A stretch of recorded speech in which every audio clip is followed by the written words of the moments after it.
All right, his monthly burn rate would make even Bezos wince. He's living the life of a Sri Lankan prince. He drinks nothing but the absolute highest top shelf. He's lifting Italy's GDP by himself. The dictator's back. Chamath Palihapitiya. I'm back to the program. Thank you, Jake. Okay. When you mentioned that burn rate, I thought you could be talking about me. I thought you were talking about it. Sometimes these intros, you're not sure which way they're going to go. It's a misdirect. It's comedy, a misdirect. It is inconceivable that my burn is higher than David Saxon's. I own one house. How is it possible? And maybe one or two next to it. You're such an ass. He's analyzing macroeconomic charts and grids, while at the same time ignoring his kids. He's the Sultan of Sass. It's no surprise. The only thing heavier than his pockets, the bags under his eyes. The Rain Man is back. David Sachs. It's not bad. Oh, here we go. Here we go.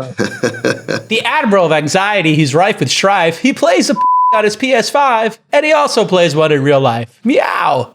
The commander of the Cat Boys, David Friedberg. I mean, I'm totally cool with that opening because you're going to look like an asshole. It's all good. I mean, more of an asshole? I mean, if you didn't ignore it, every time Friedberg spoke, you would have heard that the guy from Annapurna Pictures reached out to him, gave him a link to download a free game about cats, which he downloaded and he's been playing. It's now the most popular video game in the world. You introduced the cat game. It's on you. By the way, what shirt are you wearing? It looks like a carpet. Yeah, you really do look like one of the characters from Goodfellas, like one of the older guys in the Kansas City. Oh. Yeah. I have my cigars right off screen here, and I got my iced coffee. I got from Dunkin' Donuts. You remind me of one of the guys in Kansas City from Casino.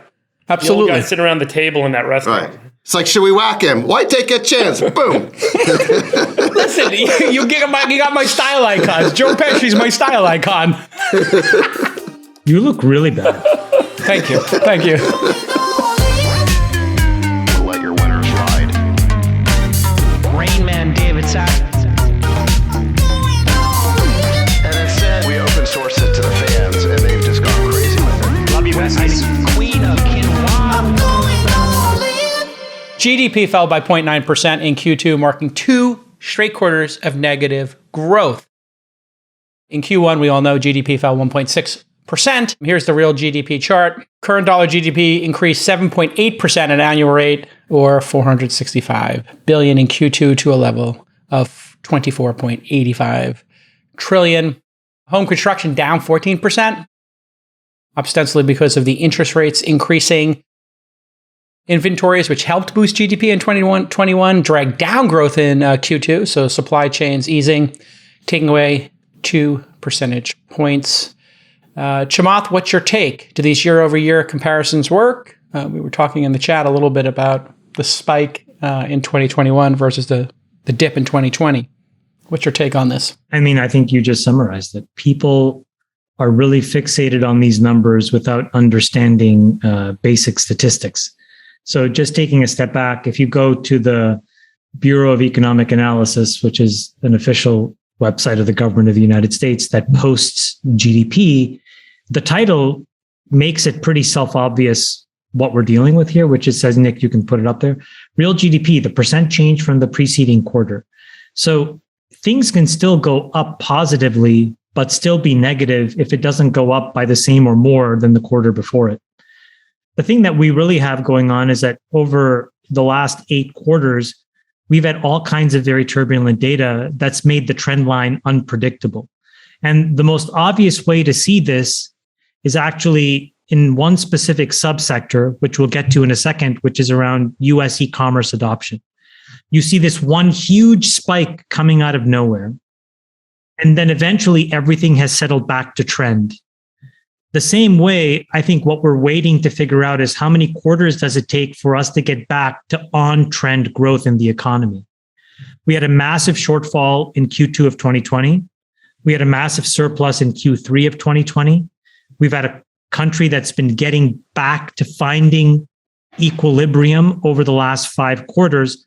So we don't really know what the steady state growth should be. This is why I specifically had such an issue with the tone the White House took, which was trying to explain away that this isn't a recession by trying to create doubt in the definition.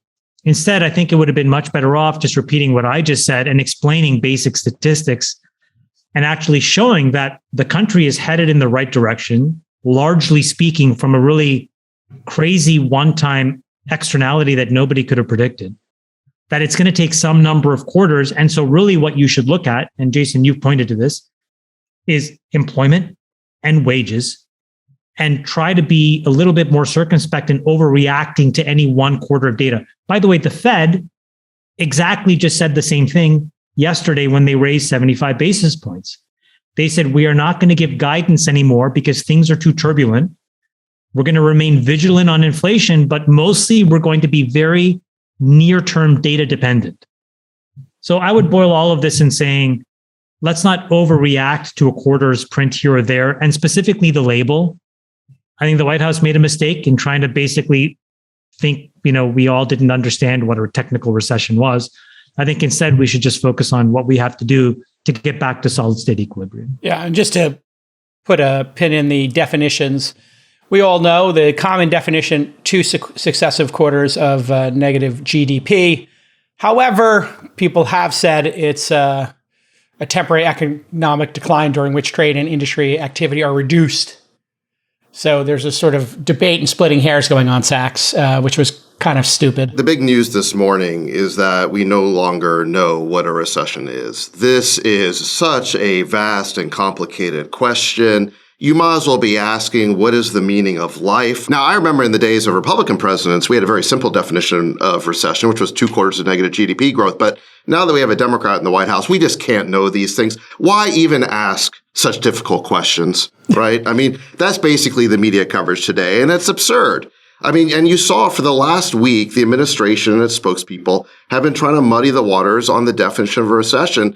And it was laughable as they were doing it. But now you see the media coverage today and you realize like they've bought into this nonsense and they're carrying so much water for the administration. Look, the headline should be the Biden recession has begun. That's it. If you had 3 minutes and 45 seconds for your Biden over-under with Sachs, you took the under, you won. We're in a recession. He's the president. And if we had a Republican in the White House, it would be Republican president recession has begun. Yes. So the media here is carrying so much water to try to avoid the obvious headline. I just explained it. Instead of reporting the obvious headline, they're now saying that we're approaching a recession or we might be in recession. We have all these difficult technical issues. Listen, we're in a recession. It started. It might be a shallow recession. We don't know yet. Yeah. It's a recession in which the unemployment rate as of today is low, although the labor participation rate's also low. So listen, we're at the beginning of a recession. It might turn out we might have a bounce in Q3. This might be more of a double dip. I suspect that's what it'll be. But we know the cause of this. The cause of this recession is inflation. If you look at the economy's growth in nominal terms, it grew at 7-point-something%. But because inflation was at 9%, you have to subtract them in real terms. The economy is shrinking. And who is to blame for inflation? Well, Jay Powell at the Fed, because he reacted way too slowly, but also the Biden administration for all the spending they did. How much sooner do you think they could have reacted? 2 quarters? Maybe? No, like 9 months earlier. So 3 quarters. We got that first surprise inflation print last summer. It was May, I believe, that 5.1%. We started to talk about 10-year break-evens tips in May of last year. Yeah. So they could have gone a quarter or two. No, the 9 months. And they continued. Not only did they not raise rates or signal any desire to raise rates for 6 months, they continued quantitative easing for 9 months, which just makes no sense. But they should have taken their foot off the accelerator right away. Not 9 months. They only stopped in June of this past year. So we've only been quantitatively tightening for 2 months. I thought they stopped the bond buying program in March. Maybe that's right. Yeah. Yeah. But they stopped quantitative easing in March. But you're right. That tightening is just something they're getting started with. But the point is they should have stopped easing, right? Like, why would you need to keep intervening in the markets to buy more, to basically push out more money? Is the reason for this that Powell and Yellen just haven't lived through highly inflationary times? I just read they're older than I am. I'm just saying they haven't been in office and doing Fed policy. Like I just read Volcker's book. If you haven't read it, it's pretty great, his biography. I mean, what he had to do in 81, 82 was super severe. But we just haven't lived through this in our life. So I guess people are just not used to having to tap the brakes in our lifetime. Look, what happened is that the administration reacted in a political way to the inflation print. They invented this word. Well, the word transitory existed, but they applied it. You heard this word used relentlessly for about 6 months. So the administration went into denial mode. Yeah. And then by the end of the year, it became clear that it was persistent. And I think the issue with Powell is that he is basically responding to headline risk, right? So he didn't respond to, the inflation problem last summer. He waits until the headlines tell him he has to react. And so now the thing that he's worried about is recession. Obviously, he knew. No, he's worried about inflation mostly, right? He wants. He's worried about inflation, but if you look at yesterday's right, but if you look at his comments yesterday, it was more dovish comments. They did a 75-point rate hike, but the comments were more dovish, and I think it's because he knows that today we have this second consecutive quarter of negative GDP growth. So now he's trying to balance recession risk against inflation risk. But the point is that the Fed's been very slow to react, and the administration basically just tries to relabel and rebrand problems instead of confronting them head on. Hey, Chamath, when we look at this chart you pulled up before, and we see this massive spike, Q3, Q4, Q1, Q2, a little bit in Q3, and then Q4. I mean, this massive 1, 2, 3, 4, 5, 6 just extraordinary quarters, or 5 out of 6 in terms of GDP. That's all stimulus in your mind, right? This is the money drop. No, that was lockdowns in Q2 2020, Jason. They locked the economy down. Yeah, but so people were spending online, and we'll get to the Chamath story about Spotify, but it's not all of it. But the point is, it's some combination of lockdown and excess money, right? Excess money because of loose financial conditions distort what true supply and demand should be. Got it. Right? And excess money can come from the government.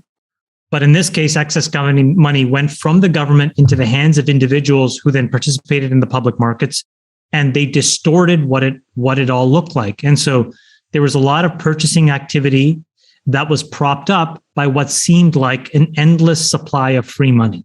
Right. So when we look at yeah, good. And so now that money is getting taken out, we don't yet know what the real equilibrium economic growth rate should be, because you have to remember, we have not seen an era without federally introduced spending, without federally introduced forms of quantitative easing since the great financial crisis. So we have been propping up our economy for 14 years straight now. So we have distorted the prices of bonds and fixed income. We've distorted the prices of equities. We've created an asset bubble in crypto out of nowhere.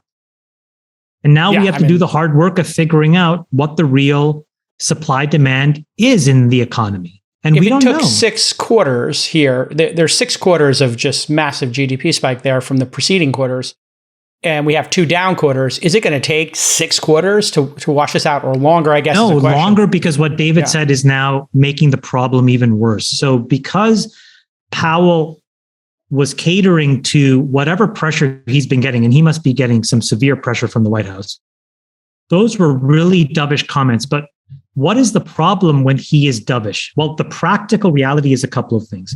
Number one is typically the yields of long-dated bonds go down, okay?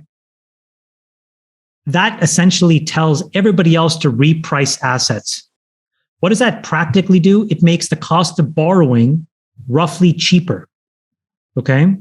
It makes the price of equities, particularly ones that are far out on the risk spectrum. So specifically, let's focus on NASDAQ and crypto, right? Tech stocks, biotech stocks, and crypto stocks go up much more aggressively. So what has Powell effectively done? He has synthetically created a form of easing again, right? Like his job at the Federal Reserve, if you think about the money supply as a pipe, it's to shrink the pipe to close off demand to get things in equilibrium.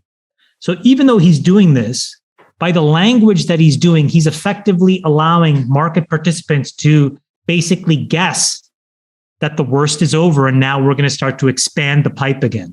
And so they go to the end state. So what he effectively did in one speech is basically put a pin at the end of this year and is telling the markets, I'm mostly going to be done. And if anything, I'm probably going to be cutting in the back half of 23. Go on your merry way. And there is no CP. So the problem with that, Jason, is it's now pushing the problem out another 8 quarters. Like, we need to stop this nonsense. He needs to be definitive. And he needs to fundamentally break the back of inflation so that you find out what the true demand is in the economy. Yeah. And he did 0.75 yesterday. The markets rallied on his sort of the assumption that he would do a couple of more of these rate hikes and then he'd be done at the second half of the year. And then, hey, maybe we can get back to growth or some normalcy. Related to all of this. And by the way, there was an interesting story the Sachs would be interested in. Did you read Paul Volcker's biography yet, Sachs? No, I've not read it. I'm familiar with his record, but yeah. Like at one point, Baker and took Reagan and Volcker into a room off of the White House so it wasn't recorded and just said, Volcker, the president does not want you to raise rates going into the 84 election, full stop.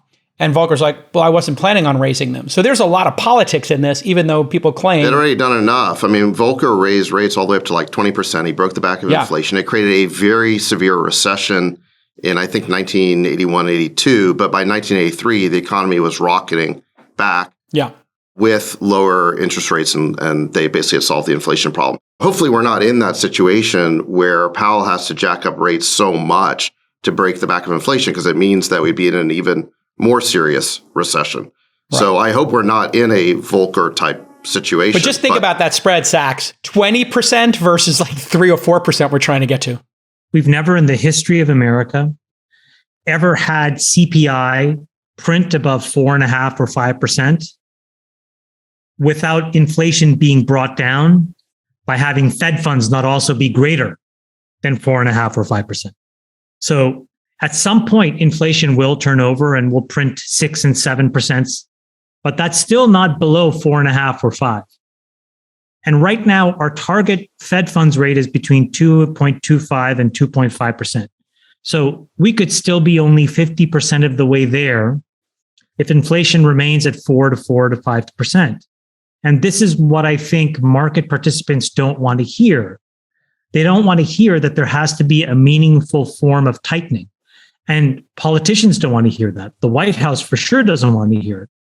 The problem is that if Powell caters to too much of that feedback, he's not going to do what he's supposed to do and why he's put in that job. His job is to get it to 2% and keep price stability and full employment. I do think there is a balance here. I mean, the reality is we do not want Powell tightening more than he should or more than is necessary to solve inflation, because it will cause a serious recession. So I think we're caught between two pretty bad options here. And it's because I think that what happened last year contributed to this. I mean, look, if you go back to that chart that you just showed, what happened in Q2 of 2020, we had a very healthy economy going into 2020 and 2019, right?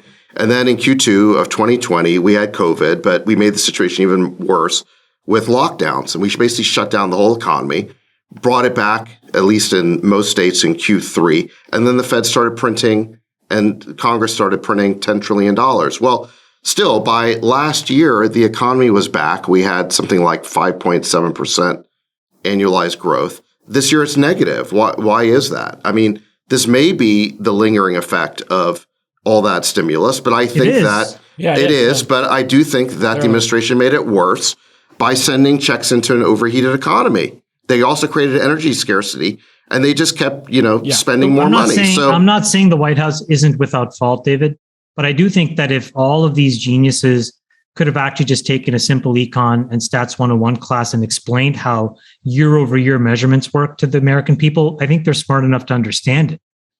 We didn't have to go down this convoluted route. We could have just explained, we put a lot of excess money in the economy. We don't yet know what the full effect of that is. We need to let that wash through. In the meantime, you're going to see some crazy numbers from time to time, and we just have to be patient.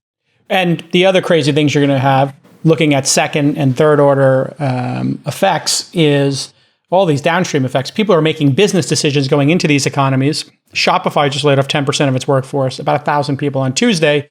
Their stock is down 10% past 5 days, overall 70% year to date. And if you look at this chart, and Toby took blame for this, he basically said, listen, we thought that this was going to be a fast forward into the future, that people would adopt e-commerce in a major way and that would stick. Here's U.S. e-commerce adoption growth rate, massive spike when people were forced to buy all their goods online. And now it is regressing to the mean. I mean, mean reversion is a bitch. If you look at Shopify stock, if you look at Peloton stock, if you look at Affirm stock, if you look at ARC, a lot of these things were trending in a great direction. They had this short-term crazy behavior in the middle of all of this free money, and now they've mean reverted. And, we're in the midst of finding out what the real price is. I got to give Toby a huge, round of applause, because he is such a great CEO. And I'll tell you why. Last year, in the middle of all of this wokeism, he wrote this incredible memo, which was, we're not a family, we're a team, which I thought was exceptionally well written and really got the point across. This time around, he just owned it. He's like, I made a huge bet that all of this behavior change was going to be discontinuous and permanent. And it turned out I was wrong. I'm sorry for that. And here's how we're going to have to course correct. In both cases, he kind of just put it all out there and he owned it. And I think that that's all you can do when you make a bet and it's wrong. And here's what he said. It's now clear that bet didn't pay off. Ultimately, placing this bet was my call to make, and I got this wrong. Now we have to adjust. As a consequence, we have to say goodbye to some of you today, and I'm deeply sorry for that. I mean, everybody made that mistake, right? So, it's just, you're right, Jamal, just own it. Everyone was thinking the same thing. We were talking about how COVID was this acceleration of this virus, and it was going to accelerate all these trends. And the acceleration. The rude awakening is going to be for all these people who made all these bets, assuming that it's permanent. And specifically, I mean, especially around real estate and work from home and all of this stuff, benefits, and it's all going to change now. And the reason I say that is the combination of reversion to the mean will impact a company's bottom line. And those boards of directors and CEOs will say, okay, we're just going to have to reset expectations. And that's going to touch the employees. I don't know if you saw this leaked transcript, but Zuck was asked a question from this employee in Chicago. Classic. That was unbelievable. He was asking about his emotional support days or something. I think in the middle of Zuck having a really serious, heart to heart with the company about how we're going to have to buckle down and get this company back on the right track. Performance. Yeah. One dude, Schmengi from the back raised his hand and goes, "What about the COVID extra vacation days? Will those get canceled?" Zuckerberg almost he literally, his head almost exploded. He's like, did you not just listen to what I said? I just said, if people are not performing at a high level, maybe they shouldn't be here. And you're asking me about more days off? Just fire that person. Just say, obviously, you don't get it. You didn't listen to anything I said. You're not right for this team at this time. Goodbye. He said a version of that. He's like, there's a lot of people here that may not be the right fit. Friedberg, when we look at these trends, commerce seems like people are going back to shopping. But I want to ask you about two specific ones. Healthcare. It does seem like telemedicine was one of those things that got accelerated during COVID. Do you think that's going to revert to the mean? Or do you think that, doing doctor's visits over, FaceTime and text and all these consultations is going to stick with us? And then what about work from home? Because that does not seem to be shifting all that much. Freeberg. The work from home is not shifting? Well, I mean, people are still staying home and, Amazon just put a hold on 6 buildings where they said you can finish the outsides, but let's not do the insides because we don't even know what we're going to do with these buildings and what hybrid's going to look like. And Zuckerberg hasn't been able to get people to come back to the office, and Apple seems to be getting people 2 or 3 days a week. So it seems like it's still been a struggle, and downtown San Francisco is empty. So we're getting mixed. We're getting mixed results back now, I would say, is the best way to describe it. So work from home and telemedicine. What do you think, Friedberg? I mean, certainly the knowledge economy seems to prefer work from home. I mean, if you're working on a computer and you don't need to interact with people and you got kids or family, you're inclined to stay home. So that seems to be a sticking point. Younger people probably have their own motivations, but there was a good stat on telehealth. I'm just trying to find it. And I think telehealth surged during COVID. And 36% of patients used a telehealth service in 2021, 420% increase over 2019. And so despite some reversion post-COVID, post-lockdowns, there's a significant sticking point that, and I think 60% of telehealth patients are women. So there's particularly female services that are being rendered through telehealth at an increasing rate than pre-COVID. And so there's a lot of stuff. I mean, look, we've all had to go sit in the doctor's office for 2 hours to get some prescription or get a doctor to give us some advice on something they don't need to physically check us out for. So, it certainly seems to be a acceleration in that department. Offices. What was Amazon was working on 15 warehouses they shut down as well, right? I mean, if you guys remember at the start of COVID, when you'd place something on Amazon, it was like a 2-week delay because they didn't have enough capacity to fulfill the order volume. You looked at Toby's chart, it's nearly a doubling in e-commerce volume in a week. When that happens, Amazon's, plus or minus 5% supply chain has to revert to servicing twice as many customers. It's just not going to happen. So they overbuilt, tried to get ahead of the curve. Remember, they hired 100,000 workers, and they had to make a pipeline for quarters ahead to build warehouses. Now they're realizing the demand's not going to be there, and they're cutting back on 15 warehouses around the country and not going to build them. They were buying up so many warehouses. I had a couple of companies that were looking for warehouses in Los Angeles, Northern California, and Amazon just bought an option on every single warehouse they could find, and now they're putting them back on the market. So they definitely went too heavy, and then everybody started betting on Peloton and Teladoc. And if you look at Teladoc, I mean, it's off 90% from the peak. I would show the Peloton chart as well, but that would just be gratuitous. Some of the stuff to note is, at the end of the day, whatever product is better for the consumer, they're going to pick. What's the better way to buy shirts? What's the better way to get... Well, define better. Yeah, I mean, for the consumer, it's do you want to try them on, or do you know your size, right? Do you buying a brand that and a size you're going to buy it online at this point? I mean, the one thing COVID did is it basically created a trial by fire. My parents never used DoorDash before COVID. So then they were forced to use DoorDash during COVID. Now they know what it's like.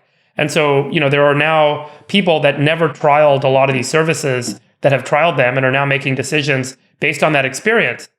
But that's a beautiful example. So just use your parents. Why do you think, let's assume they did, why do you think they mean reverted to now using DoorDash only in the same percentage as they would have otherwise X of a little bit of I think the quality of the food, the time to wait, the experience of going out to dinner, there's a lot of motivating factors that are different by different demos.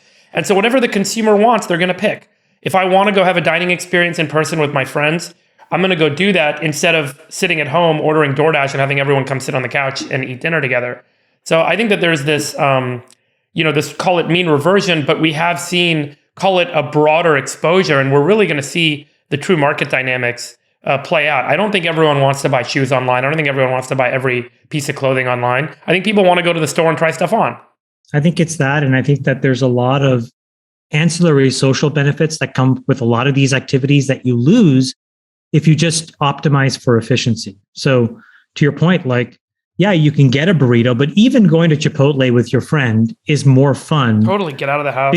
Get out of the house, shooting the shit, Yeah. Yep. And the serendipity. Yeah, you may run into somebody. Nothing beats that. I will tell you, by the way, I do believe that there is a counter narrative to the idea of work from home and e-commerce moving together. I think as people work from home, they want to go be in person for other activities more. Yes. So the more you're working from home, the more you want to go to dinner with people or lunch to people, the more you want to go shop in person because you're stuck in the house all day and you want to go do other stuff. And so if you're working in the office, you're going to do more e-commerce. And if you're working at home, you're probably going to do less e-commerce. So there's probably some net balance. We saw both of them rise together during COVID, but now there's more of an equilibrium being reached. Well, I mean, if you don't, and by the way, I think we're change your behavior, you may stay home for 3 days straight, and all of a sudden, whoa! And just remember, 60% of the U.S. population lives in urban areas where this is kind of an effective kind of conversation we're having. I think outside of that, it's a very different world. And so, for 40% of Americans, this is not like the conversation that in deeply suburban and rural areas. Do you guys know what ghost quitting is? Do you know what ghost quitting is? Ghost quitting, I saw it on TikTok. You stop working. I saw it on TikTok. But you're still getting paid. It's when you decide to quit mentally, but don't actually quit. And so you basically get off the corporate rat race by doing the bare minimum to not get fired at a company. Oh, like Sachs during the science segment?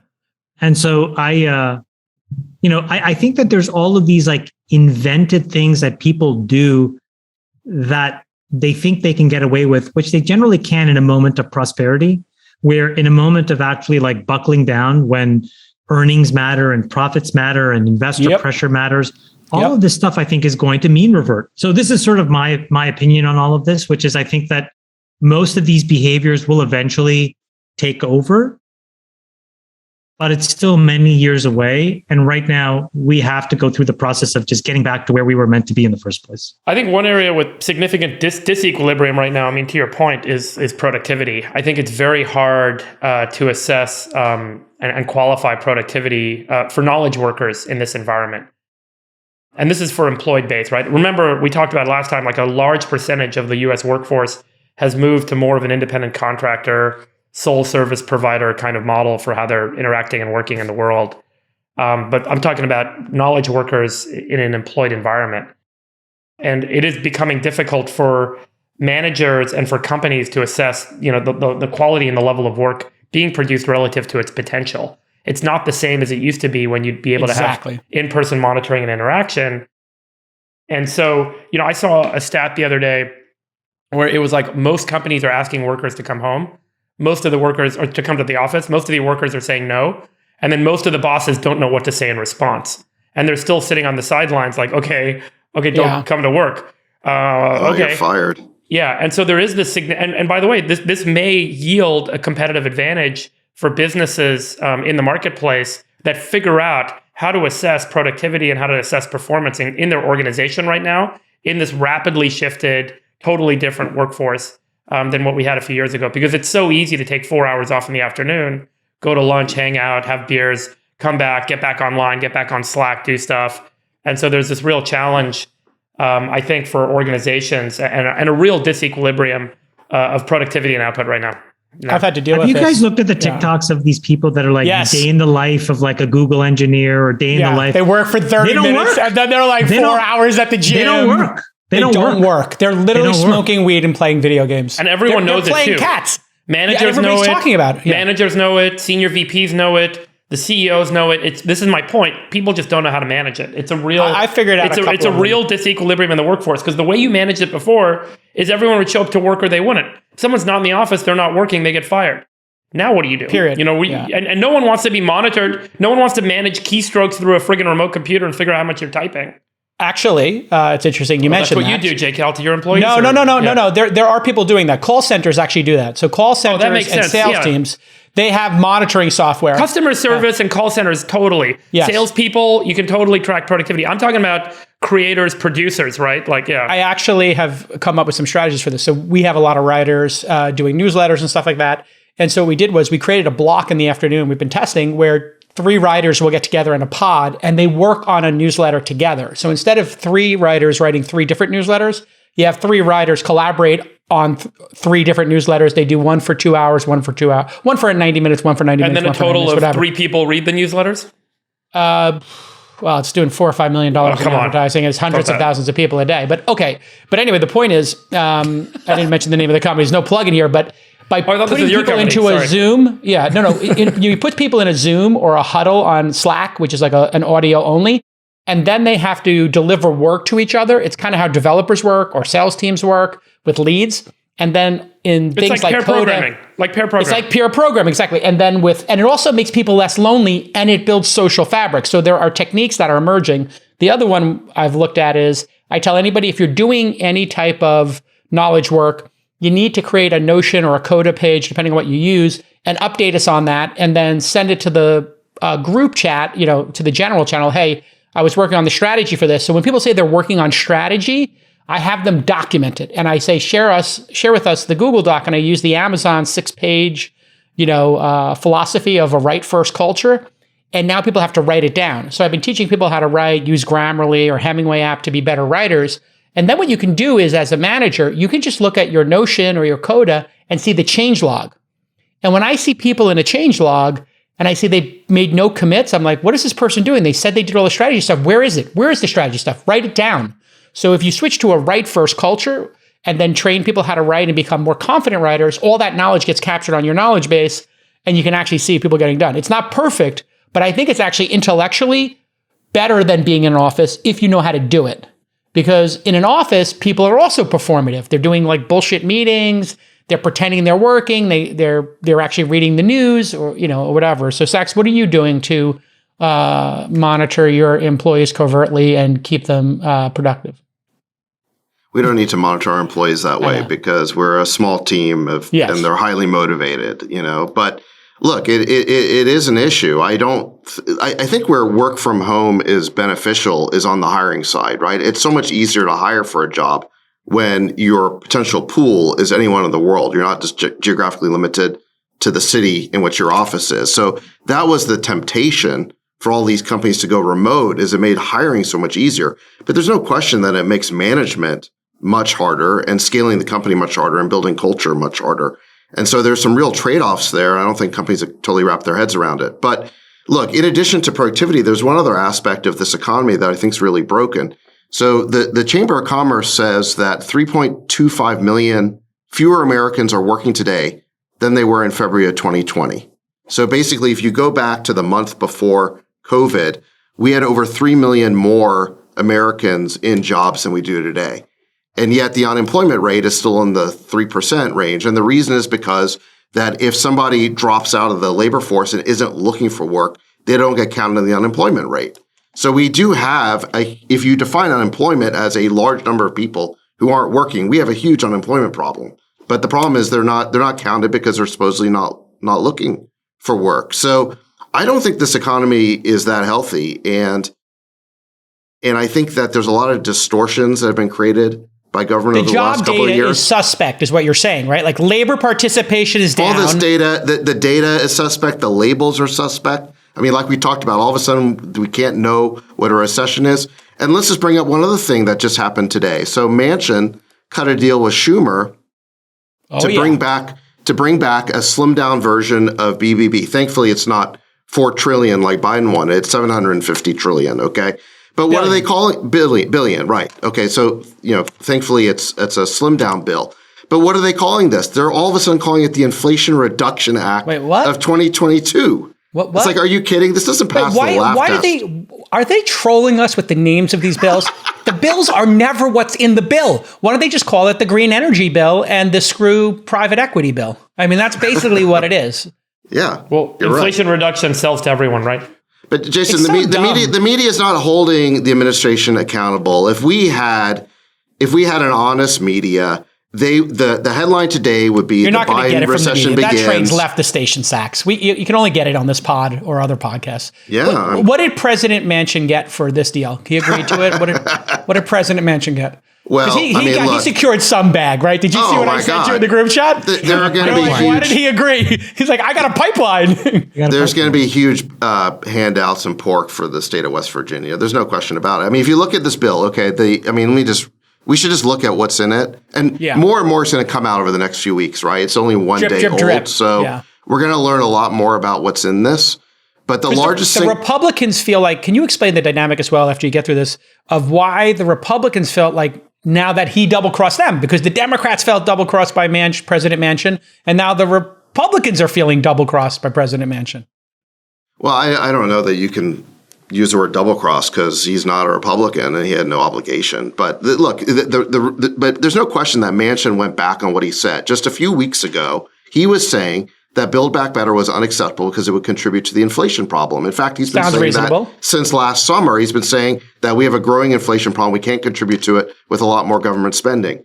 Now he's agreed to a $750 billion of which something like 450 is new spending.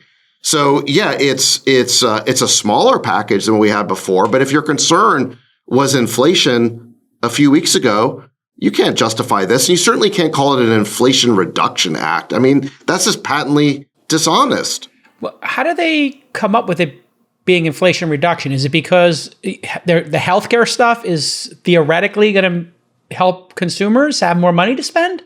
Look, I think it's a tenuous argument, but if you want to make the argument, there's some cap on what seniors pay for prescription drugs, and then there are subsidies for people who are in the market for an electric vehicle. However, those are small adjustments. Those are small rebates to a small segment of the population. I don't think you can argue in good faith that this bill will reduce CPI. That's just not a plausible argument. And the vast majority of the bill, like you said, are subsidies for clean energy, which are basically handouts to special interests in the donor class and the Democratic Party. Let's just itemize some of these things. So the largest single outlay, $60 billion, is for, quote, environmental justice initiatives to address the unequal effects of pollution on low-income communities and communities of color. This includes $3 billion to invest in community-led projects in disadvantaged communities and another $3 billion to support neighborhood equity, safety, and affordable transportation access. Another $30 billion shoveled to states in the form of grant and loan programs for states' electric utilities to advance the green energy transition. $30 billion for additional production tax credits to accelerate domestic manufacturing of solar panels, wind turbines, batteries, and critical minerals processing. So that's basically going to companies, right? $20 billion in loans to build new clean vehicle manufacturing facilities across the U.S., and $2 billion to revamp existing auto plants to make clean vehicles. $20 billion for the agricultural sector to, quote, curb emissions. $3 billion to reduce air pollution at ports. $10 billion investment tax credit to manufacturing facilities for things like electric vehicles, wind turbines, and solar panels. This seems redundant to the $30 billion outlay I just mentioned, but it's another giveaway to Democratic donors. And wouldn't that be good for Chamath? Wouldn't that spending be good for energy independence in addition to climate? Because we've been talking about being energy independent. If we have more EVs, more batteries, more solar, that's a good thing, right? We want to be energy independent. So this seems like we get two wins, or possibly three. One, we get economic activity. Two, we reduce our dependence on foreign oil. And three, we stop burning a hole in the ozone and increasing the temperature of the planet. It seems like three good things. I think we have to see the forest and the trees here. And there's one good part of this bill, and then there's the kind of more ugly reality that it avoids. The ugly reality is, unfortunately, or fortunately, or maybe without taking emotion out of it, we are dependent on fossil fuels for a very long time. It is a necessary bridge fuel.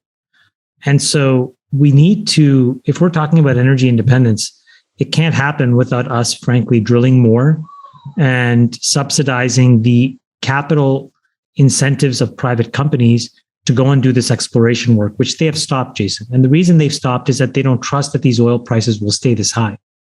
And so they don't want to make these outlays and investments for the next 5 to 10 years because they're worried that it's going to be a rug pull, which did happen to them in the back half of last decade and the early parts of this decade. So they're like once bitten, twice shy. They're not going to touch this stuff. So you're saying oil companies that would do some exploration, it would cost them whatever amount, $2 to get the gasoline out of the earth and then process it, but they're afraid it's going to be negative. They're not going to be able to sell that gasoline or oil. I think they're afraid that, the United States government may impinge on their ability to actually process it, that there may be tariffs and costs and taxes that they don't They'll be upside down. Forecast. They'll be upside down. So they just don't want to be. And right now, and you saw this, I don't know if you guys saw it, but like Shell and Exxon, and these guys are printing enormous record profits. So their incentives to change the status quo right now is zero.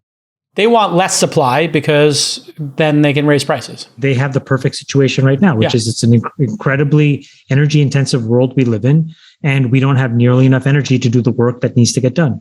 And by the way, and you saw this week already where, Putin cut Nord Stream by another 50%. It was already running at 40% capacity. He cut it down to 20%.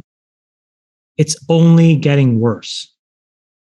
So I don't know. I mean, I think this bill could be good. I haven't looked at the specifics to give you a very the specifics aren't even out yet. It's very fine-grained on it. I did see the EV credits, Friedberg, and I thought that these were particularly well constructed. $7,500 off of a new car, but you have to be in the $150K salary or less on your taxes. So rich people can't get these, and it can only be for an $80,000 new car, a $50,000 or $25,000 used. And so they did seem to be staggered pretty well. And I do know that those incentives did work in the early days of Tesla, because when you went to the website, you would look at the price and, this would be 10% off of a new car. And they did drive sales, and it was pretty significant. What are your thoughts on the EV tax credit? Is that something that's a wise thing? And then what do you think overall about spending a couple of $100 billion on reducing emissions and becoming more energy independent at the same time? It seems like a laudable strategy to you? Nope, seems like a total waste of money. Okay, but, unpack it, please. The EV tax credit is just giving away money to EV car manufacturers. There's already enough demand. The prices are low enough. There's enough consumer interest. There's enough consumer intent. I don't think you need to put this money out there. It distorts a market that's already functioning well. And this goes back to my point about the role of, government and how we create incentives or spend money. This is not a place we need to be spending money because there isn't an absolute need. There's no data that indicates that this will accelerate a transition to a carbon-free economy or that it's even needed.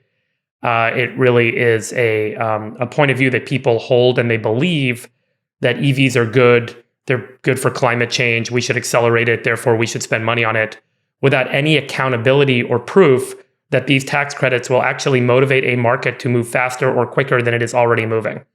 And so it is just spending taxpayer dollars that could theoretically not be spent or be spent in a more effective way to improve the lives of people broadly in this country. So yeah, I don't fully agree with it. I haven't seen any data that tells me this makes sense. Anecdotally, you don't think $7,500 off a $75,000 EV is attractive? I don't think the EVs are $75,000. GM and others have great low-priced EVs, and there's a ton of market demand, and they can't keep up with production. And giving people $7,500 off a car that the manufacturers are still struggling to keep up with making because there's so much demand already, you don't need to do it. It is so much cheaper to drive an electric vehicle now by plugging this thing in than spending money on gas that people already want to buy these things. They pay for themselves super fast. Every consumer wants to save money on transportation, and you will save money by buying an electric vehicle. So you will already buy an electric vehicle. You don't need government money to get you to buy an electric vehicle. To Freeberg's point, there was a lot of analysis that's been done on consumer adoption patterns. And typically for a new good or service, the tipping point is around 5% mass market adoption from when it goes from early adopters to the mass market. And EVs just cross 5%. So to his point, the historical data would tell you that we're now past the critical point where it's no longer questionable. Now it's just going to happen. So it's not early adopters. We're getting to the mass now market. It's mass market. I mean, I'll tell you, like the best thing about EV adoption, or for me, for having an EV, is never having to go to the gas station to pump gas. Amazing. Yeah. I just that one thing is a game changer. I'll just give you guys, currently it's about 34.6 kilowatt hours per 100 miles. Okay, let's just do some math together. Let's say a kilowatt hour in the US costs about 10 cents. Okay, so that's about $3.50 to drive 100 miles in an electric car.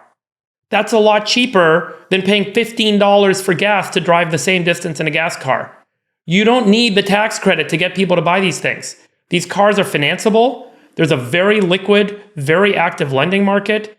You get paid back on these cars within a few months if you're better. Where would you direct, if you were going to direct some stimulus to I would not stimulate anything right now. We just talked about how we don't need to stimulate the economy. I would not do any of it. I'm not talking about the economy. I'm talking about you believe global warming's happening, Friedberg, yes? Look, you want my point of view on climate change and industry. Yes. I think humans are on a naturally market-driven path to resolving carbon output in our industrial systems.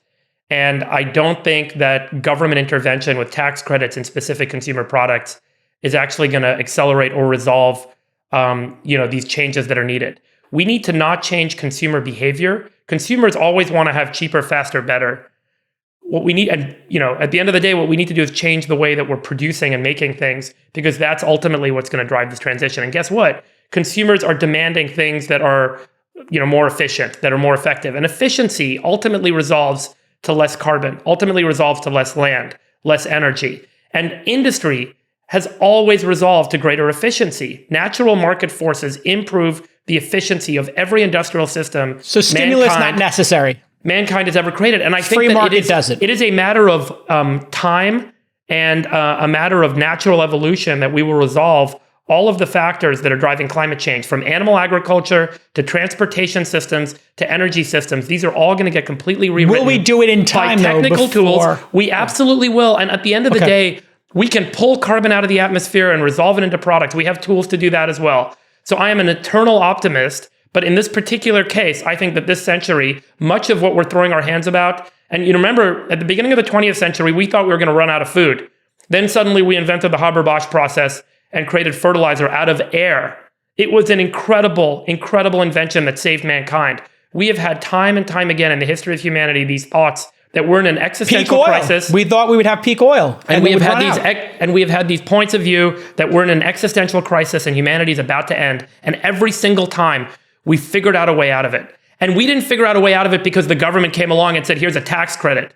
And we've gotten sick and we've gotten drunk on government spending. And we think that it is the solution to every problem we have as a species. You know what the biggest solution to our problems is? Our ingenuity. And then let the markets figure it out. Consumers are smart. Businesses are smart. They will figure out ways to resolve these solutions. They don't need to have these handouts.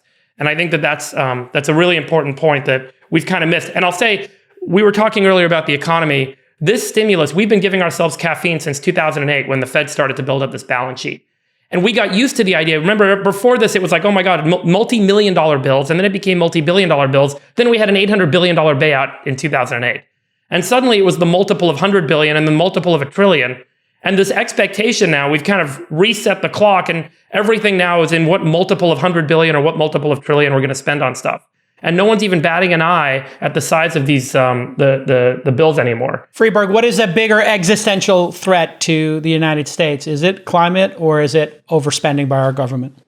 I think it's I think the biggest threat is productivity. I think that as a society, we've gotten to the point that we are so well off that we have so many things that we don't realize we didn't have 50 years ago. And read Pinkner's book on Enlightenment Now and just go through those 200 charts he puts in there. It will blow your mind. And then if you actually sit down and think about it and have a broader perspective on where we sit in this country today versus where we were 100 years, 50 years, even 30 years ago, you will say, oh my God, we live in an absolute luxurious state in this country. Golden era. And it is a condition that unfortunately reaps, a decline in productivity, because at that point, we're entitled. To some degree, some people are entitled. There are many people in this country that are still very hungry. There are many people in this country that still want to progress. And frankly, I think a lot of the lax behavior from government entities actually holds us back from accelerating our productivity outcomes, because it gives people many incentives and many reasons, and industry many incentives and many reasons to not solve problems. And I think that we solve problems and we're left to our own kind of... There was an article I posted, Nick, you can put it in, about the Congo, and that they've decided to auction a bunch of land to oil companies. And I think before they tried to heed sort of, the West's directives, and they said, okay, well, let's build a land bank and we'll put a bunch of money in. And so then people in the Congo will have money for things and you won't have to sell off the oil rights. And only tens of millions of dollars showed up. And then the Congolese were like, they threw up their hand. I'll just read the quote because I think it's interesting. Congo's sole goal for the auction, said the government official, is to earn enough revenue to help the struggling nation finance programs to reduce poverty and generate badly needed economic growth. That is our priority, he said. Our priority is not to save the planet. And it's quite a stark statement when you read it. But the reality is, in one generation, what will happen is they will feed the world's desire for fossil fuels. That will generate a lot of revenue. Hopefully, it doesn't get pilfered, and so it gets invested in healthcare and education. And within a generation, this country could be in a completely different situation, allowing the productivity of that entire population of that country to do what they think is right. So I'm generally of the belief that Freeberg's right on this. Do you think, though, we should subsidize EVs to increase the percentage? And then also for solar? Just give me those two, Chamath. Solar and EVs. Do you think they should be subsidized or not in the United States? It depends on how and at what point of the market cycle. The government's job is to create economic incentives that tip the balance of power towards investment. So if you are sitting here 15 years ago, the price of solar panels was sky high. It was incomprehensible that we could make solar equivalent to any other form of energy. The only way that we were able to close the gap was through government subsidies. But what that did was allow a bunch of companies to build businesses, to make revenues, and then also to make profits that then the public markets valued. Those public markets then put pressure on those companies to take those profits, to become more efficient, to make the panels cheaper. And 15 years later, we're now at parity. So that was a really great example of the government stepping in to smooth out an imbalance in the investment incentive of the private markets. That is where they are exceptional. So in any market, they should be able to do this. But I think what Friedberg is saying is when then they do it successfully and a market starts to germinate on its own, where supply and demand happens naturally between the private markets, the worst thing a government can do is step in because it completely perturbs what true supply or true demand is. And that is what causes all of this crazy stuff that we deal with. JCal, fast forward, assume that there's a $7,500 tax credit for EVs that artificially makes EVs cheaper, and then a better technology than EVs comes along. Let's assume it's some nuclear fusion, cold fusion, Mr. Fusion car, like from Back to the Future. And that car inevitably has to fight against the cheaper car because the cheaper car is subsidized by the government. We see this in a lot of markets that already exist in food, in energy, in infrastructure, where government subsidies that are embedded in the operating model of that industry, and that industry becomes kind of reliant and dependent on it, totally distorts the ability for the market to naturally transition to a more productive, more efficient state. And that more productive, more efficient state ultimately is cheaper, better for consumers, and better for the planet. And we hold ourselves back when we insert government dollars into well-functioning markets. I do think the government has an important role, as I mentioned last time, in pure science, in seeding new markets, in seeding these opportunities, in identifying paths that are quantum leap efficiency improvements in production systems, in industrial systems, in ways of living. Once those have been identified, those breakthroughs have been kind of catalyzed, boom, let the market take off because it's going to take off. But we shouldn't be in this business. So you believe EVs and solar are there already? Absolutely. They're cheaper. And so let me just give you one point of reference. Let's use Chamath's Congolese example. Let's assume that there's someone that lives in the Congo. And I said to this person who's probably subsisting on less than $3,000 a year of income, and they're probably living, day to day on finding food. And you said to this person, in the United States, they have these cars. They're called electric cars, and they're cheaper than gas cars.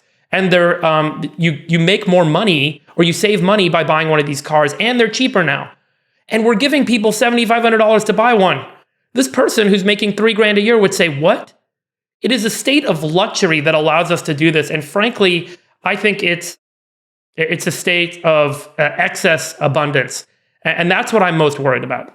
Sachs, what are your thoughts on the government giving these type of subsidies to accelerate solar and EVs? The whole bill seems anachronistic. First of all, it's raising taxes by $739 billion at a time when we're entering a recession. I don't know any economist who thinks that tax increases help the economy. We just talked about how the economy is in a really tenuous position. So this is not the right medicine right now. Then you've got the fact that the vast majority of the spending in this bill goes to these, energy subsidies, which are just, they're not going to help the average person. There's very little money in this bill that helps the average working class person. These are basically handouts. There's basically pork barrel spending for Democratic Party donors and special interests. And like Friedberg, I think, just articulated very well, they're not necessary right now. What's driving demand for electric vehicles and solar panels and so on is, first of all, the products just keep getting better and better. And second, they keep moving down the cost curve. As technology and innovation gets better, these products get cheaper. That's what's fundamentally driving the demand. We don't need the government now, again, we need to accelerate it. In an anachronistic way to shovel out all this money at a time we can't afford it. And look, I'm glad that $300 billion of the bill is supposedly going to deficit reduction. I hope those numbers actually materialize. But we're still $30 trillion in debt. And now that interest rates have gone from basically 0 to around 3%, the imputed debt service on our debt's basically has increased by almost $1 trillion. That is a lot of money. So just like somebody who had a variable mortgage, the United States is on a variable mortgage with our debt. And so when interest rates go up, we're going to have to pay more interest. So if interest rates stay at this, call it 3% level, which is roughly where the 10-year T-bill's been, bouncing around at, that is a lot of debt service, $1 trillion a year of debt service. So I think we're probably entering an overall era of austerity that lasts more than just this year or even this presidency. And I think we'll look back at all of this wasteful spending, this last 10, 20 trillion of spending as money we didn't need to spend that we're going to be paying for a long time. So to be shoveling out another 300 billion plus of these programs, and again, once again, going to corporations and special interests, not to the average, person who needs it, it's just so irresponsible. I have a question for Friedberg. One of your exceptions there was investments in science. You want to talk about your opinion on the quality of the grant process at the NIH and whether we are doing the real work necessary to get the right things funded?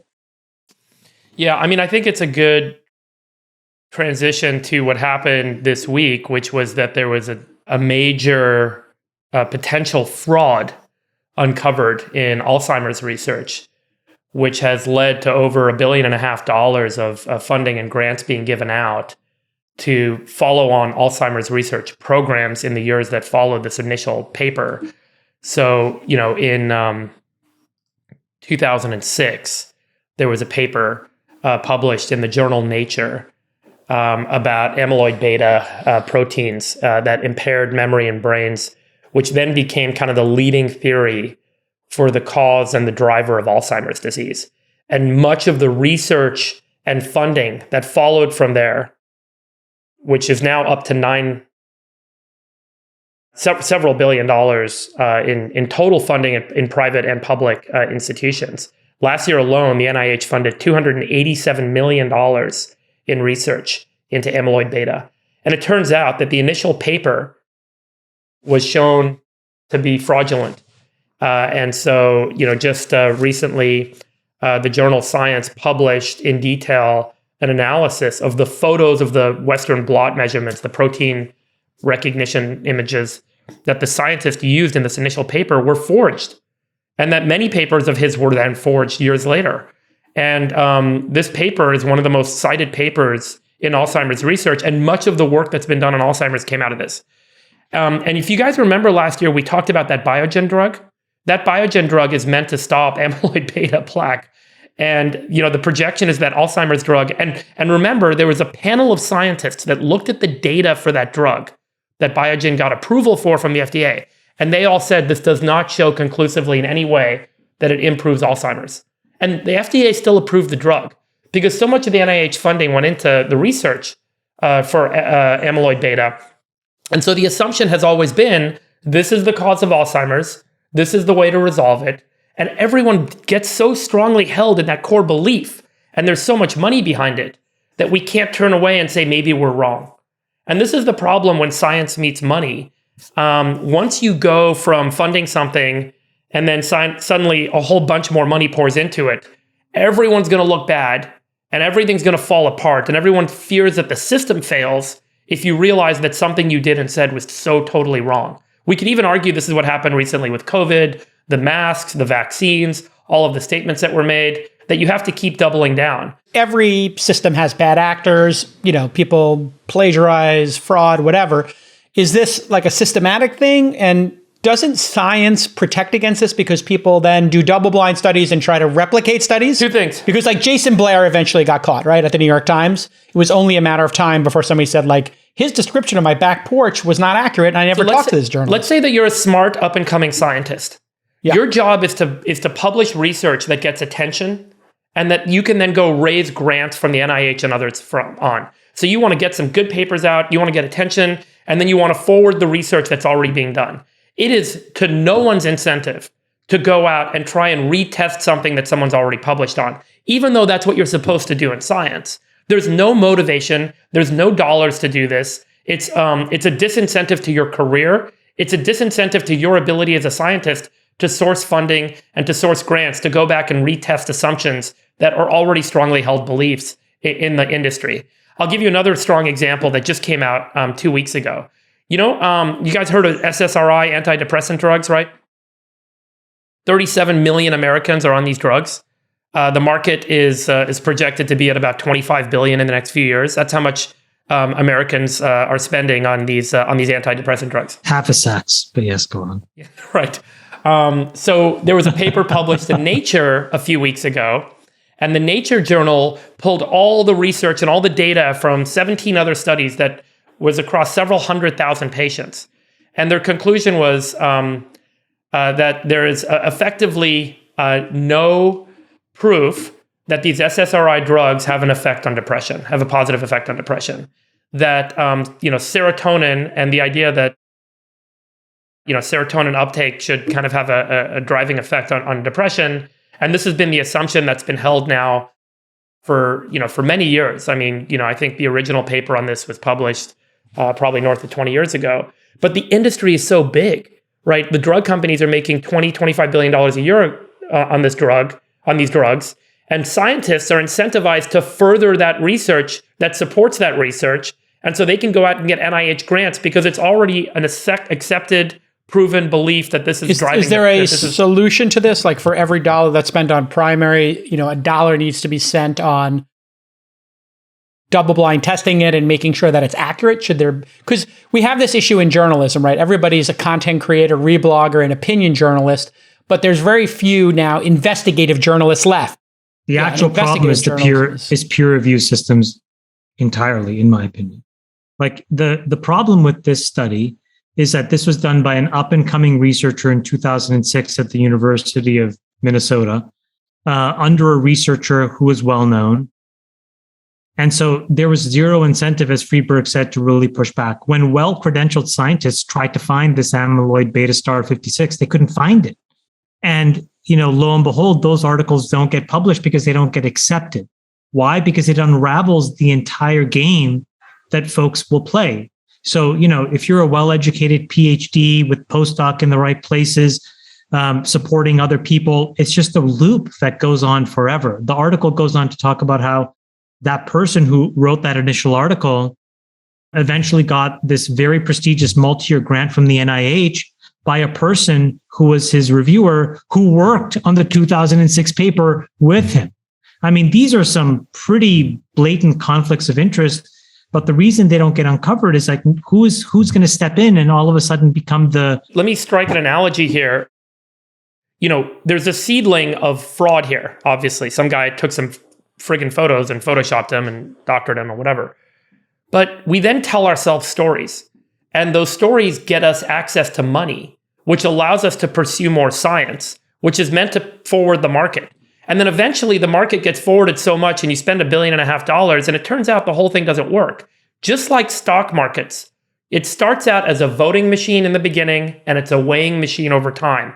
The same is true in science. You will have a voting machine in the beginning where everyone has some belief, some theory, some hypothesis, and they all want to believe it and they forward it and they fund it and they fund it. But ultimately, if it's not true and it doesn't actually resolve in real world change, the market will collapse. The stock will collapse. And that's what just happened with amyloid beta and Alzheimer's to a large degree. There's $1.5 billion market cap, you can think about it, or $1.5 billion of funding that's gone into this that's product per year. idea. That's per year. Well, no, there was $1.5 billion of NIH funding over time. This is just the NIH money. No, what I'm saying is the NIH budget per year for Alzheimer's and dementia is $1.9 billion. Yeah.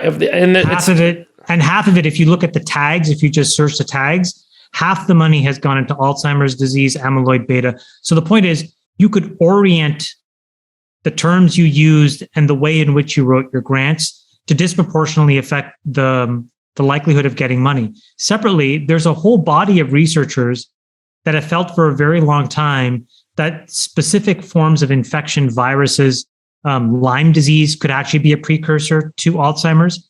And it has been poorly researched because the funding dollars weren't there. So there's a lot of other theory, mitochondrial dysfunction. Yeah. So Friedberg, when we look at this, a bad actor committing fraud can send the entire deployment of capital in science on a multi-billion dollar... it's the trajectory of the human race. Come on, it's not just about we didn't get the dollars in. It's if you don't take the path, the drug doesn't get discovered. That's a really big deal. And now the drug is in the market. Biogen gets approval and people start taking it and we're seeing the data, it doesn't work and no one wants to use it. So the market has collapsed and you kind of go back to the origin. It's like the market collapses ultimately. The weighing machine happens because the science doesn't work. It's not there. And there was no incentive. No one got paid along the way. Imagine if there was a bounty program to go and disprove papers. I mean, imagine if there was a system. That's what I was talking about. What is the safeguard? And we do have that in public markets. It's called shorting. No, there is. Short stocks. It's called PubPeer. The problem is if you go to PubPeer and all of a sudden put your name out there as someone calling it out, you're professional career inside a research institution is finished. Right. If your job is they're to go not and heroes? no, if your job is to disprove No. other people's stuff, you don't forward your career, right? I mean, it's a real Oh, challenge. those people should be heroes. Those are like bug bounty programs. They have to look at it like bug bounty programs in tech or shorting stocks in. The problem is that this community is extremely small, highly specialized, and their impacts are enormous on all of society.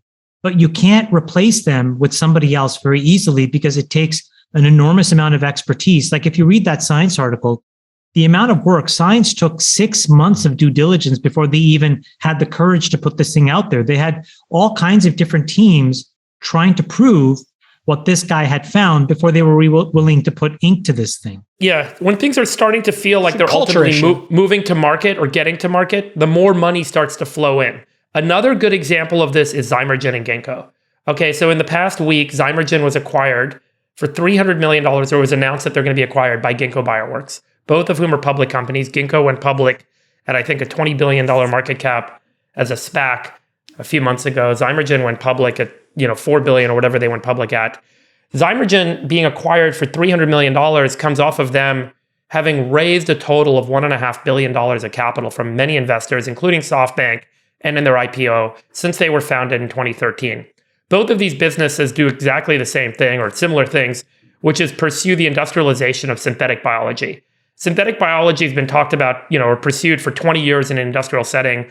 The kind of Gen 1 of synthetic bio companies was Amyris, Ginkgo, Kior, Solazyme. These companies were all engineering cells. You change the genome or the DNA of the cells. You get those cells to make a product you want them to make. You put them in what's called a bioreactor and they make the product. You can make bioplastics, you can make animal proteins, you can make fuel. And so these, and you put sugar water in the tank. So you're programming the organism to make stuff for you. And there's a lot of technical challenges, right? How do you change the genome? How do you get it to be more productive? What are the environmental conditions of the bioreactor? How do you scale this thing up and so on? And so many of them had early stage proof points and then extrapolated out that this is going to work at scale. So all the Gen 1 companies largely failed. Ginkgo, Kior, Solazyme, they were all trying to compete with the price of oil and they lost. And so they could never actually, the science worked in the lab, but getting it to a big scale, there was a million things that suddenly were kind of proven or disproven along the way. And they all kind of pivoted and became cosmetics companies and kind of did high-end food and other stuff. And then Ginkgo and Zymergen were kind of Gen 2. They were like, we're going to reduce the cost, improve the time scale of these synthetic biology programs. And they started using industrial robots and arms. Zymergen made a bunch of kind of strategic errors where they were like, we're going to make the products and design the organisms. So it took a lot more money, a lot more time. And as they kind of stepped up and tried to scale up, turns out a lot of the things that they believed to be true weren't quite true. But the CEO did a great job selling the story. Josh Hoffman, he went out for years and he told everyone, we're going to kind of create this factory and we're going to make everything in the world using biology. It's going to transform the world. And You've talked about this. Is it a true story? Yeah. And so look, so much of the fundamentals are true, but the industrialization, the amount of capital these guys raised and what they promised they would deliver on when turned out not to quite beat the economics, not to quite get there. And the market decisions they made about what products to go after, how quickly to scale up, building their own facilities. There was just a lot of strategic errors. And I think the storytelling got ahead of where the business was. We saw this a lot in other businesses in the past years. We've talked about crypto and other markets. But these were really key examples because the science is so compelling and the narrative is so compelling. And if it's right and if it works, it changes the world. And I think the same was true of amyloid beta and Alzheimer's. Everyone wanted it to be true. SSRIs, everyone wants there to be a cure for depression, that you take a pill and you solve depression. Everyone wants to, have a drug that you take and it ends Alzheimer's. Everyone wants to print all the world's products in a factory using cells. But there's a lot more to it. And as you kind of get through the nuanced 10 to 20 year cycle of science, moves to technology, moves to industry, those stages are wrought with errors and issues and ultimately may not actually yield what we expected it to yield. And those stories start to fall apart. And that's what happened with Zymergen. They're getting bought for nothing. Will we look back on this, Friedberg, in 20 years and say, hey, yeah, these things were total train wrecks. They flipped the car, but it was a step in the right direction. And yeah, that was 100% step in the right direction. We direction. that capital, but something will be built on top of it, just like mainframes or mini computers to smartphones. The first system of, call it synthetic biology or recombinant DNA, where we took DNA from one organism and we put it in a microbe to make stuff for us, was Genentech in 1978.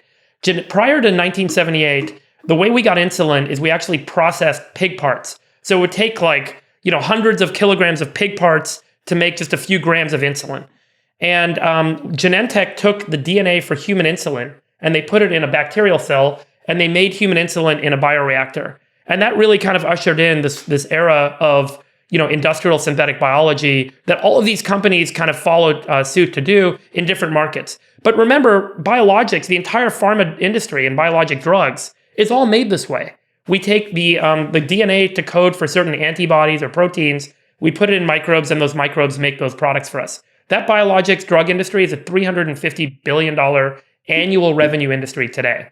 And so it works. It's just a matter of when and what the right products are. Industrial enzymes, $25 billion annual revenue today. So there are markets that are working. It is working, but this whole we're going to change the world overnight isn't really, true. And so these stories catch up to us. And I think we've seen this where I call it science meets money. Money usually wins, and the science isn't quite there yet. And so we've seen this in kind of the Genentech story is amazing. I mean, Tom Perkins from Kleiner Perkins fame, willed that company into being, and it's pretty amazing how in the old days of venture capital, they basically built these companies like you're doing today, Freeberg, in a production board model. He basically incubated Genentech and then surprised the world with hey, we have synthetic insulin here. It was truly a revolutionary moment for Silicon Valley. Yeah. There isn't a single material or food or a fuel or product that we ultimately won't be able to make using synthetic biology. It's just a matter of how do we get from here to there. And the storytelling kind of gets you a bunch of money and then you get ahead of your skis and then boom, you fall down. Same happened in Alzheimer's, same happened with SSRIs. And I think we'll see this happen a lot. But when science gets exciting, a lot of money gets behind it. And sometimes it can kind of, get ahead of its skis and fall down. But Sachs, how excited are you for this revolution in synthetic biology? Sachs is an investor with us in one of our companies in synthetic biology. He may not remember, but he's got some money in. I won't name the company, but he's got some money. Oh yeah, how's that doing? Doing well. Did you fall asleep in the board meeting? No, we're not on the board. We're passive. Is that the one we brought you, Freeberg? Yeah, well, it was 3 people brought it to me, but I've known them since they were small. But yeah, okay. There was a deal that came in that looked interesting, but it was a little bit out of our area, so we went to Freeberg with it. But it is an interesting business because these guys provide a tooling service to other synbio companies, and so it's a recurring revenue business. Picks and shovels, it's a picks and shovels, exactly. Yeah, it was very SaaS-like in that regard. A babushka doll of nerds. Yeah, unbelievable. All right, so we've woken. Sachs is awake. Okay, Sachs. Well, we're talking about an area where I'm not going to be able to contribute a lot to the discussion of SSRIs. I'm not going to pretend to know. I'm just a consumer. I'm not. What do I know? I just buy.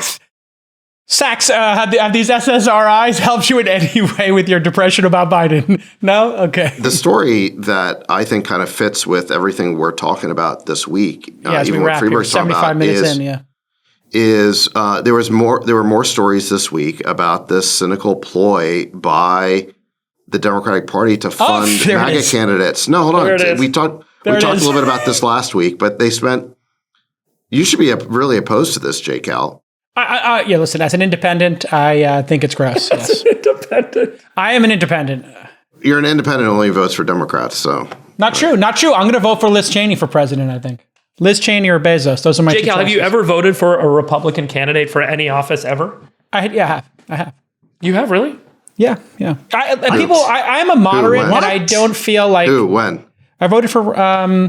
Who did I vote for? Were you about to say Reagan? Were you about to say Ronald Reagan? You were too young to vote for Reagan. Patrick Moynihan. He was a Democrat. It's been a long life, but I did vote. I remember for Republican when I lived in New York. David Sachs has that look on his face that says, "Finish your stupid banter so I can go on my monologue." Okay, go Sachs. Hold on, Henry Belcaster in 3, 2, go. No, I don't really have a monologue on it, but I just think that this is a pretty amazing story that you've got Democrats spending almost $50 million this primary season boosting MAGA candidates. Yes. At the expense of moderate GOP candidates. Perfect. And so let's get the crazies in there.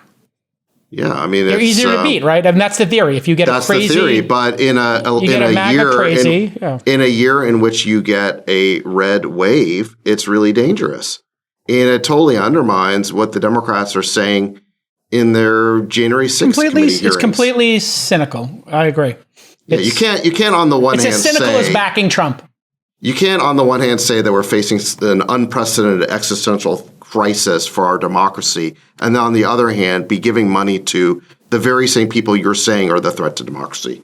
It makes no sense. It just shows that both sides are completely cynical, backing anything that is toxic. No, no. What you're saying, these MAGA people you're trying to both sides it. You're engaging both sides. No, but the difference here is that this is, I'd say, partisan political gamesmanship. But the point is, you can't, on the one hand, be engaging in ordinary partisan gamesmanship while you're saying that democracy faces an unprecedented threat. That's the disconnect. No, I get that. You're trying to get too cute. What do you think about Liz Cheney? I'm curious. Would Well, you vote for her if she was a nominee? She's a warmonger, just like her father. She's basically Darth Vader 2.0. So that's my biggest problem with her is no, I would not vote for her. Too much war. Okay. There's not a war she doesn't want to get us involved in, and there's not a country she wouldn't try and impose democracy at the end of a barrel. Okay, so that's why I don't like her. But to your point, Democrats say they want to work with more Republicans like Liz Cheney. But if you look at who they're donating money to, they're donating money to support the MAGA election denier against every single Republican who voted for impeachment. Okay. Yes. So you look at like the specific races. It's completely cynical and it's just about winning, just like the Republicans. Just to give you one example, Democrats, they launched $450,000 of ads to take out a Grand Rapids Congressman, Peter Major, who also voted for Trump's impeachment.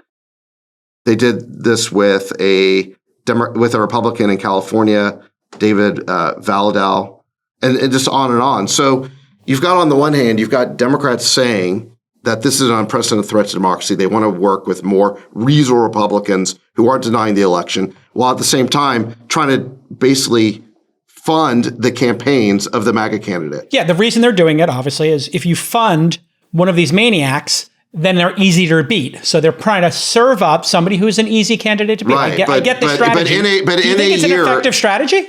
I think it's a very dangerous strategy because. But is it effective? Was my question. No, do you think it'll be effective? I don't think so, because this year, I think this November is likely to be a wave election. And when you get a wave election, the specific candidate matters less and party matters more. So you could get some of these crazies swept into office. So I think it's a cynical and counterproductive strategy. And you say that Republicans do it too. I can't remember any example of Republicans ever doing this. Well, I think Trump itself is like supporting Trump is the. I can't remember a single time ever where Republicans have basically funded the Soros candidate. The audience loves it, Chamath. I just think this is very stupid and dangerous. But let me ask you a question. It's of a piece. Listen, it's of a piece. Okay, it's of a piece with the administration claiming we're not in a recession, trying to redefine recession now that we're in one. It's of a piece with Joe Manchin all of a sudden calling the slim down BBB the Deficit Reduction Act after saying that it would increase the deficit. And the media is not holding these guys accountable. That's why they're doing it. Politicians, hold on a second. Politicians are going to be as dishonest as the media allows them to be. And the media is not holding them accountable. Conan O'Brien kept the White House honest. He tweets out, the White House now says it's only a recession if you see a salamander wearing a top hat. Absolutely. The comments are the best. One guy's like, Conan has his moments. What about a rabbit wearing a pancake?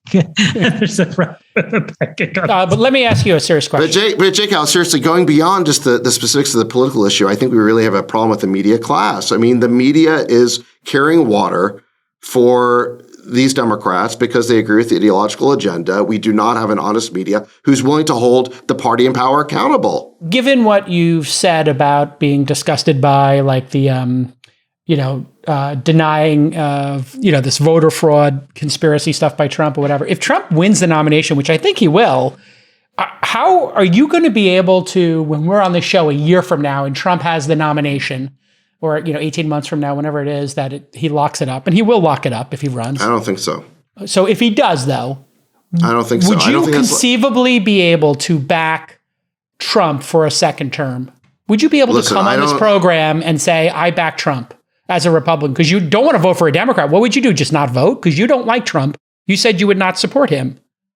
Listen, politics is always a choice of the lesser of two evils. There are a lot of cases, you would vote for Trump. So I hope I'm not in that situation. Listen, what would you do? Listen, the election that America does not want in 24 is Biden versus Trump. I think the race that they want, I think the choice they want to make is actually DeSantis versus Newsom. That's the choice I'd like to make. So look, I'm on the DeSantis train. That's what I'm supporting for 24. You know, if it ends up being something different, we can talk about it then. If it was Bezos DeSantis, what would you do? Would you vote for Bezos or DeSantis? You go DeSantis, really? Yeah. What about you, Chamath? Would you go Bezos or DeSantis? Who would you vote for? Bezos or DeSantis? I Bezos or DeSantis? Well, that's a tough one. Probably DeSantis. Okay, Freeberg, Bezos, DeSantis. I'm good. I'm going to sit this question out. Let's keep going. Okay, all right, everybody. There you have it, everybody. It's a dumb question, J. Cal, because Bezos is not running. I mean, and honestly, the fact that people were even discussing that is it's a thought experiment. But the thought experiment. The reason why I would go DeSantis is at least he knows how to play the game of politics. Bezos would just in a matter of a week be like, "Why did I do this? I had the best life in the world." Exactly. There's just no way. It's a stupid He is living his idea. best life. Listen, J. Cal, Bezos had 2 tweets criticizing the administration on inflation, and you're like, he's running for president, he's running. No. There's other reasons. Come on, stop being such a clown.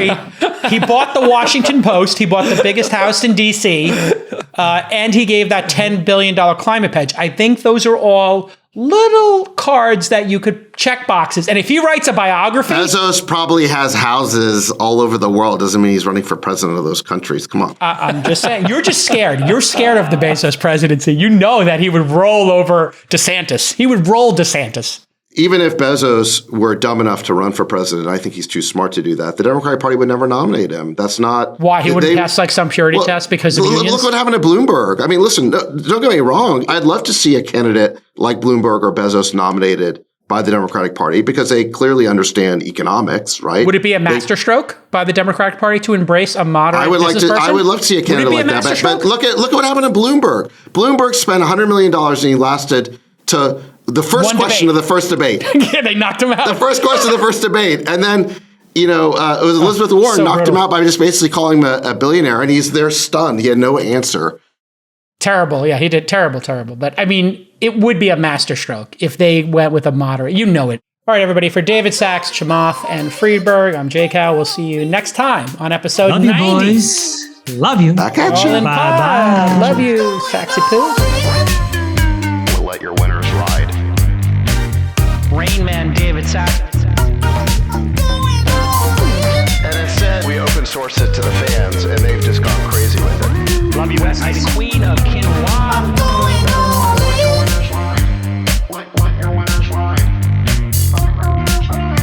Besties are back. Code 13.